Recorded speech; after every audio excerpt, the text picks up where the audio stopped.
Bonjour, j'espère que tu vas bien. Moi, de mon côté, je vais super bien. Je suis Van Beverly Mouele, consultant en marketing et communication d'entreprise.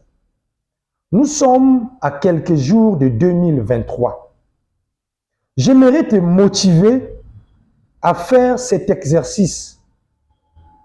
Alors, l'exercice est très simple. Tu dois t'asseoir.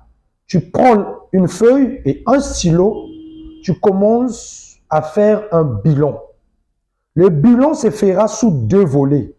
Le premier volet, c'est le volet positif. Le deuxième, c'est le volet négatif. Alors, le bilan ici consiste tout simplement de ressortir les éléments constituant 2022. Quelle était la leçon que tu as pu tirer de l'année 2022? Quelle expérience as-tu bénéficié de 2022? Le bilan positif ici, tu dois écrire quelles sont les réalisations que tu as pu faire en 2022. Quel type de bénédiction tu as pu bénéficier de 2022?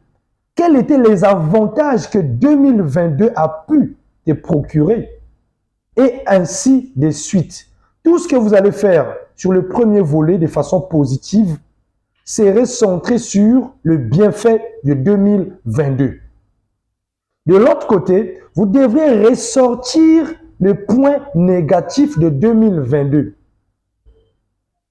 Qu'est-ce qui n'avait pas marché en 2022? Quel était le moment sombre que tu as pu partager en 2022? Quelles étaient les circonstances obscures que tu as pu traverser en 2022? Une fois tu ressors tous ces éléments, il faudrait donc à ce niveau-là passer à une étape supérieure. Cette étape qui consiste à poser la question de savoir le pourquoi de ces deux aspects, l'aspect positif et l'aspect négatif. Sur le plan positif, tu as bénéficié des avantages, tu as bénéficié des leçons, tu as bénéficié également des grâces de 2022. Alors pourquoi tu étais la personne qui a pu bénéficier de ces avantages?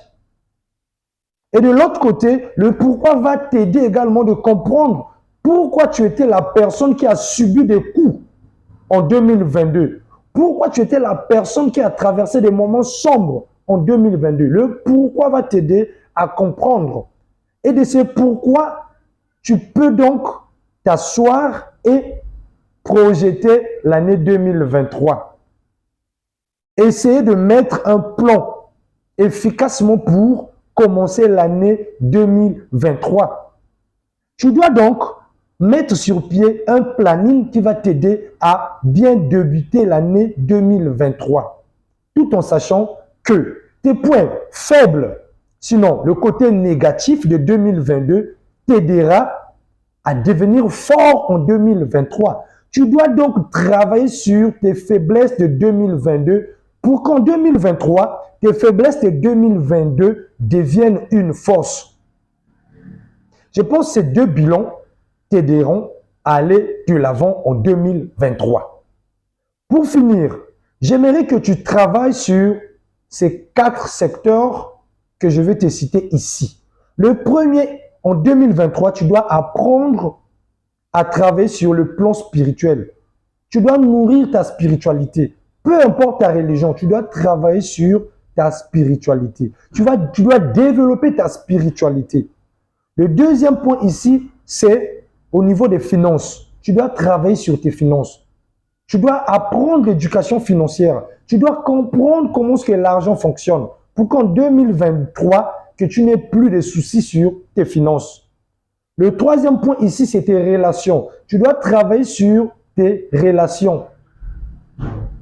Le quatrième point ici, c'est au niveau de ton plan professionnel.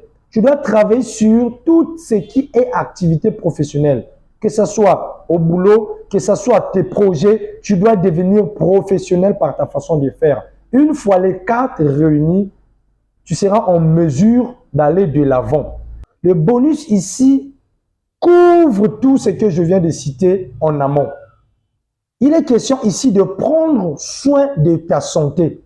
En 2023, sois celui-là qui prend soin de son corps, sois celui-là qui prend soin de sa santé. Et tu verras qu'en 2023, tu feras mieux que ce que tu as eu à faire en 2022. C'est pour cela que j'ai organisé une conférence qui aura lieu le 7 janvier 2023 sous le thème « Comment bien débuter son année 2023 ». Si tu es à Brazzaville, je te donne rendez-vous le samedi 7 janvier 2023. Venir ensemble avec nous comprendre comment bien débuter son année 2023. Au programme, il y aura le réseautage, le partage de l'expérience. Il y aura également l'échange sur tout type de questions relatives à l'entrepreneuriat.